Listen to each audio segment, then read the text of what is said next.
Olha, vamos falar agora sobre os biomas do mundo, né? Biomas do mundo, começando com a tundra. A tundra é considerada a vegetação de menor ciclo de todas, do planeta todinho, né? A vegetação com menor ciclo, porque você praticamente não vê a tundra o ano todo. Tipo, é uma vegetação de maior parte de plantas baixas, rasteiras. Grande parte das espécies da tundra são herbáceas, que são aquelas plantinhas bem rasteiras.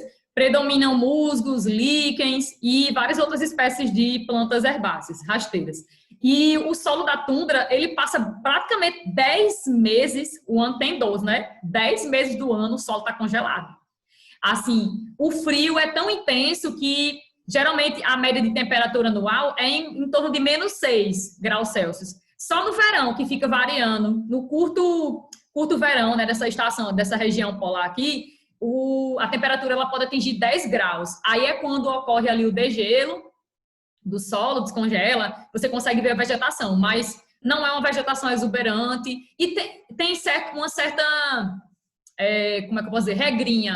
Quanto mais distante do Equador, a gente vê que a biodiversidade, a variedade de espécies, geralmente é menor. Né? Quanto mais gelada a área, mais fria a área, a gente vai ver que não tem uma grande variedade de espécies. Porque um dos pré-requisitos para que se tenha muita vida, muita variedade de vidas, tanto animais quanto vegetais, é o quê? É calor, né? Umidade, solos férteis, condições físicas que favoreçam aí a disseminação da vida. Então, eu acho que você já deve ter visto isso em biologia também. Então, geralmente, em locais muito frios, a gente não vai ter uma grande variedade de espécies. E essas vegetações não vão ser muito exuberantes. Então, a tundra é um exemplo disso aí.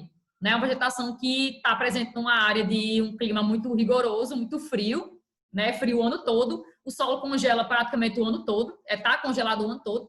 Abrange só o hemisfério norte, pode olhar no mapa, só abrange o hemisfério norte. Essa parte aqui, pegando um pouco do Canadá, do Alasca nos Estados Unidos, Groenlândia, né, que pertence à Dinamarca.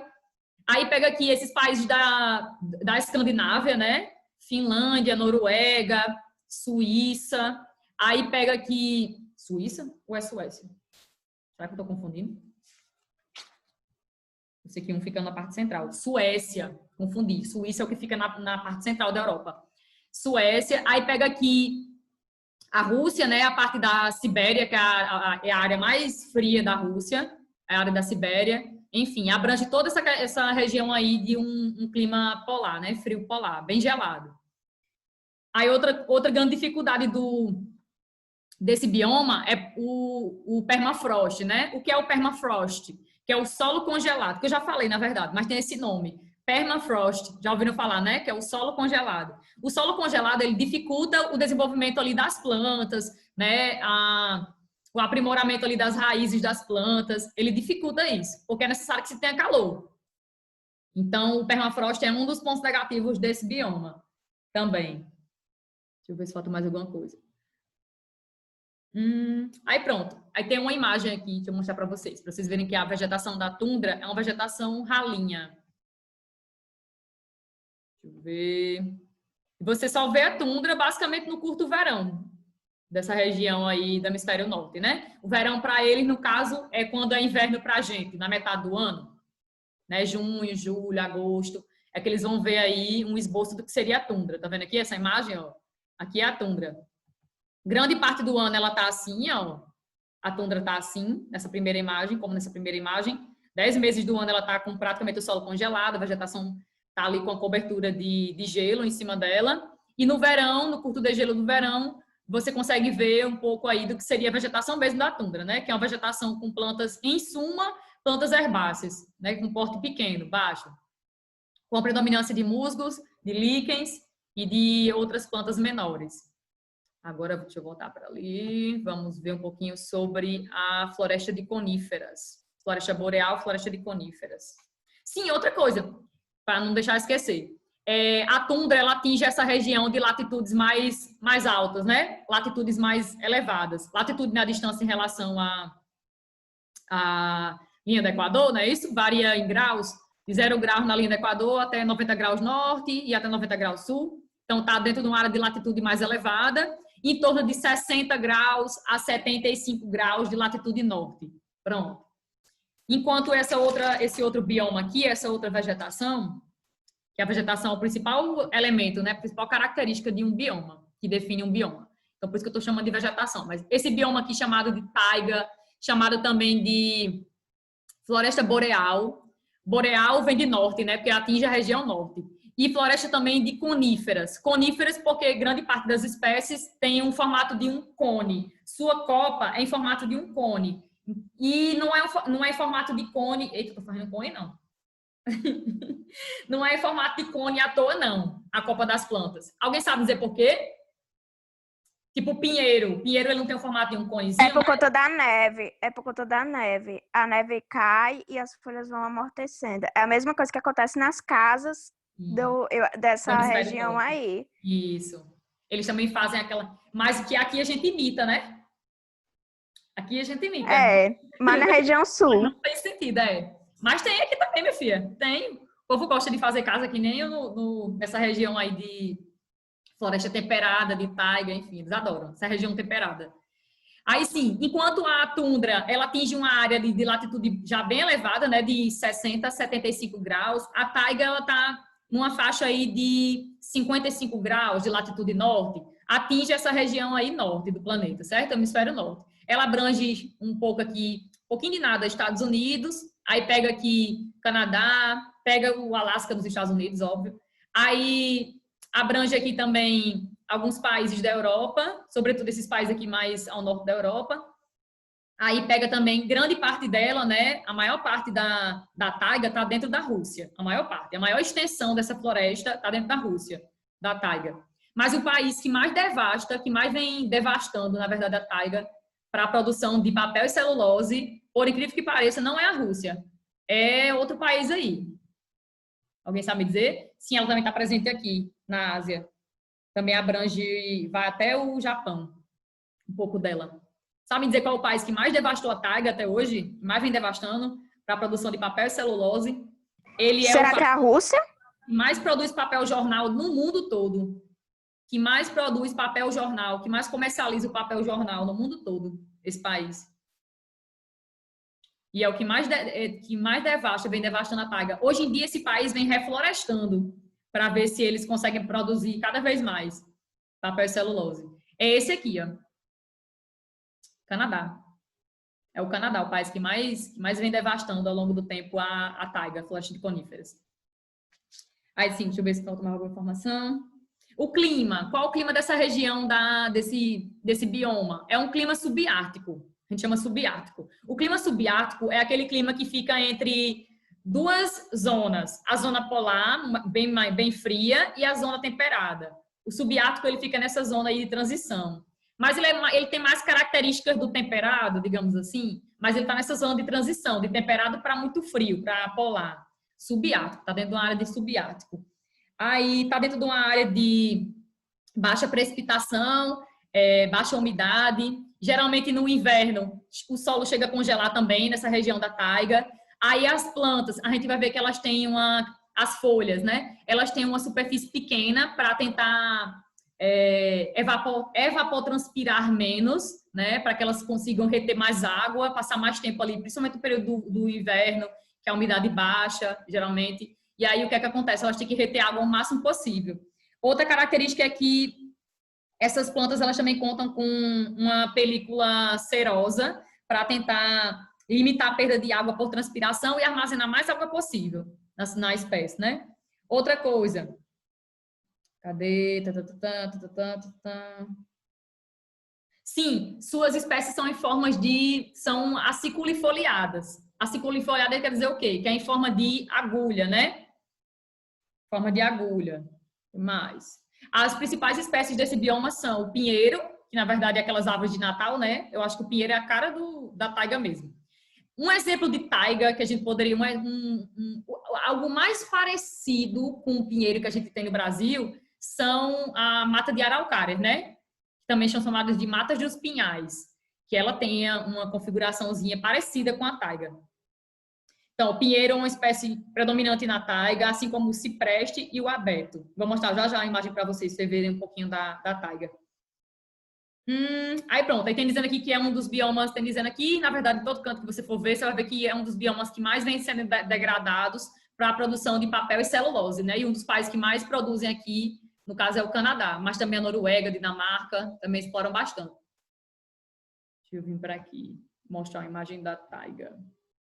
Ó, taiga, aí a taiga no período do inverno, ó. Esse formato aqui em forma a copa das árvores em formato de cone, né? Não é à toa, é para que realmente o gelo, né? A neve ela deslize e a planta consiga sobreviver.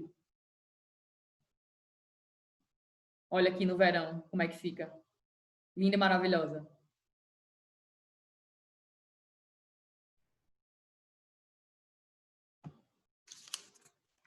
Qual é a próxima? Agora é floresta temperada. Taiga. Agora é floresta temperada. Pronto. Floresta temperada está localizada dentro de uma área de clima temperado, né? Então, abrange aí uma área do globo, abrange tanto o hemisfério norte como o hemisfério sul. A tundra e a taiga, a gente viu que ela só está ali presente no hemisfério norte. Já a floresta temperada, não. Ela está dentro de uma zona temperada. Então, você vai encontrar a floresta temperada tanto no hemisfério norte quanto no hemisfério sul. Diz aqui que as porções que mais são intensas de floresta temperada no mundo é o oeste da Europa, leste dos Estados Unidos e da Ásia e sul da América do Sul.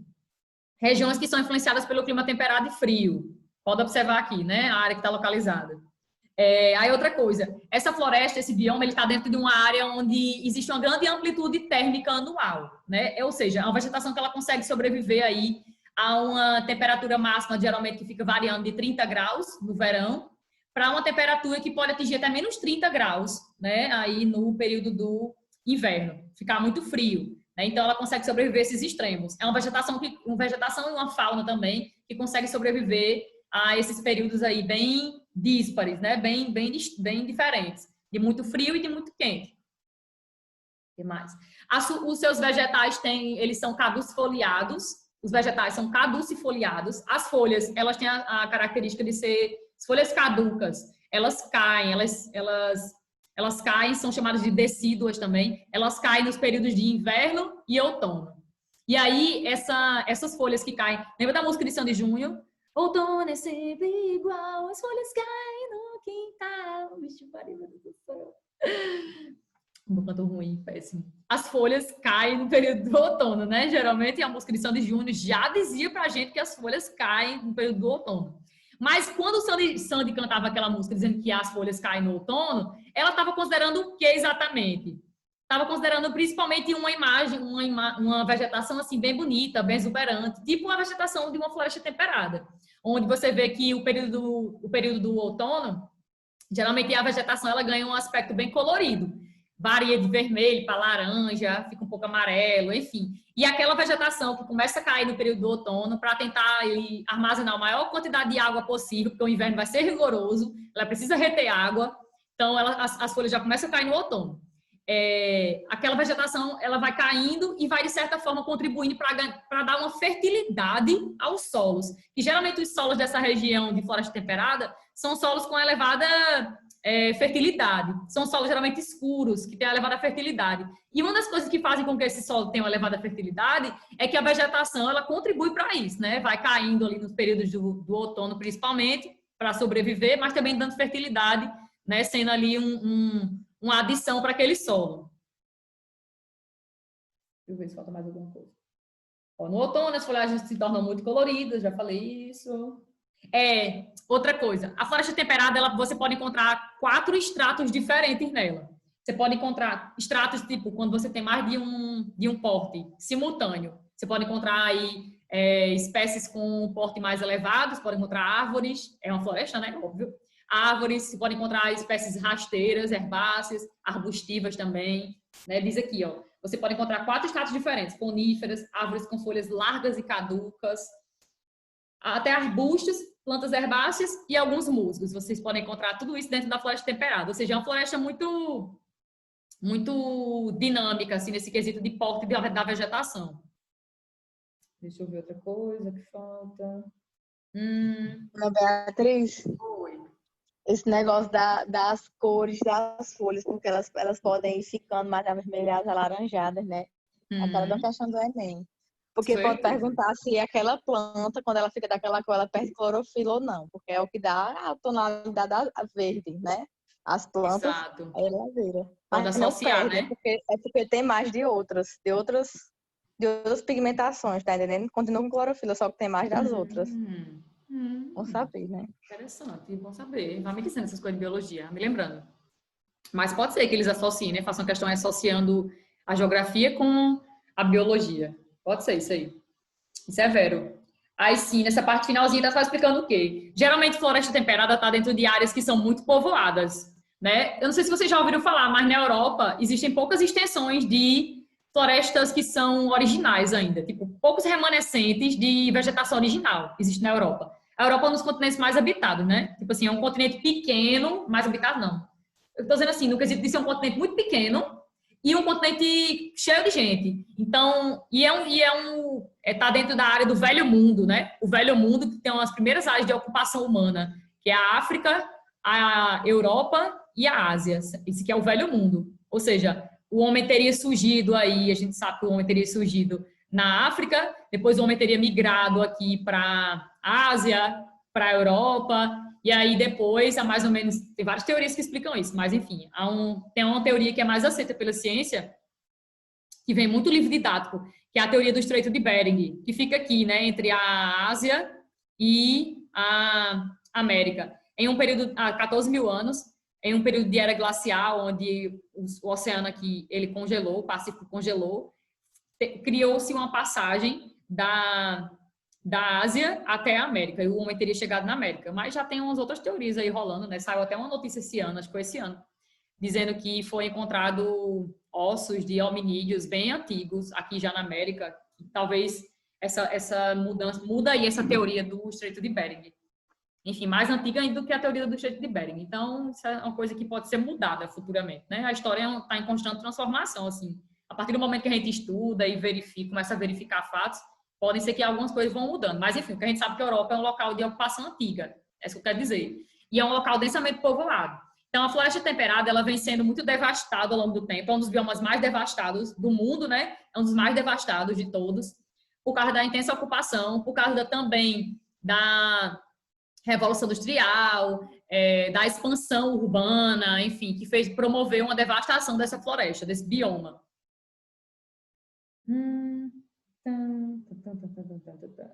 Pronto. Formações gerais são essas. Agora vamos falar de vegetação mediterrânea, também chamada de chaparral. Deixa eu ver se tem imagem do... Tem sim, eu não mostrei. Espere que vai dar certo. Obedecer. Floresta temperada, tem a imagem aqui, ó, no período do outono. Olha, como eu falei, no outono a vegetação ela ganha aí várias colorações, né? Maria Clara estava incrementada aí com a biologia. Enfim, ela ganha várias colorações, que vai desde o laranja, amarelo, um aspecto mais vermelho. Ela vai tentando armazenar a maior quantidade de água possível, porque a próxima estação é uma estação muito fria, né? Que a umidade geralmente baixa um pouco também. Então ela precisa reter água. E aí, para isso, ela tem essa estratégia, né? As folhas caem. Pronto. Agora vamos para a vegetação mediterrânea.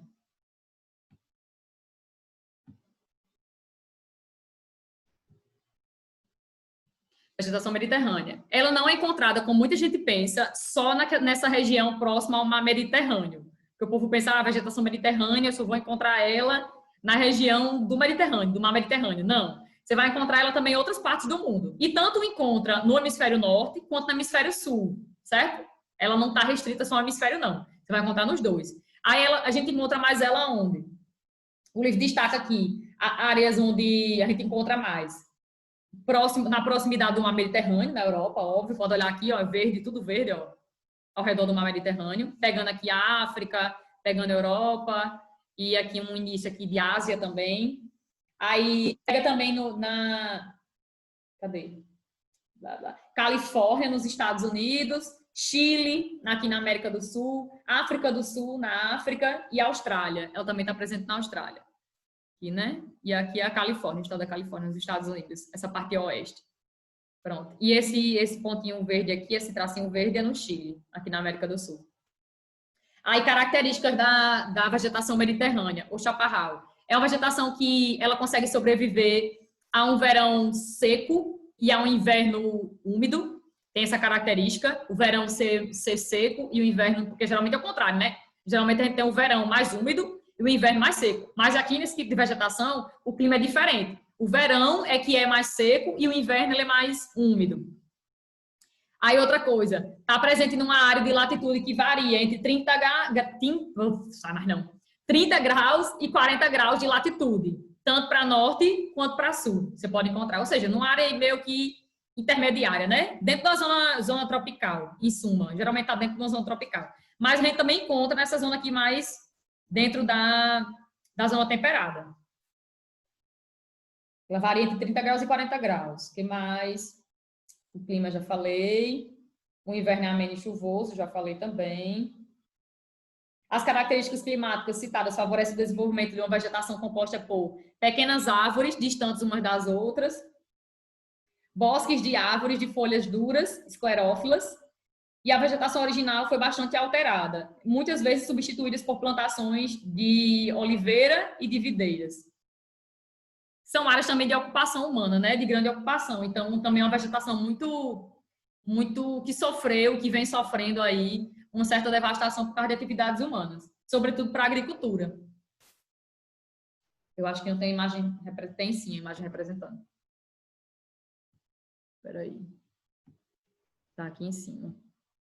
Ó, esse aqui é um exemplo de vegetação mediterrânea. Não tem uma legenda não, né? Para dizer onde é. Tem não. Mas, enfim. Você encontra grande parte dela vegetação um pouco mais rasteira, né? Mas também tem espécies aí de porte médio. Arbustiva. E ela tem dois tipos, tem dois subtipos. A garrige e o maqui. Garrige, formação que é bem mais aberta, e o maqui em locais onde a gente vai encontrar uma formação mais fechada da vegetação.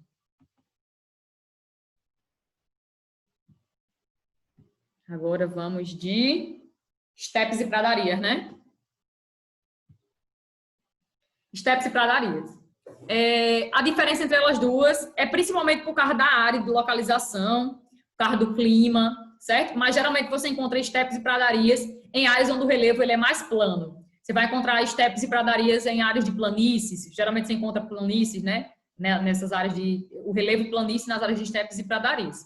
E daí, as estepes a gente encontra mais em áreas de clima semiárido frio, enquanto as pradarias a gente encontra em um clima temperado, geralmente um clima temperado continental, mais úmido. Então, estepe geralmente a gente encontra em áreas mais áridas, enquanto as pradarias a gente encontra em áreas mais úmidas do globo. Tem essa diferença.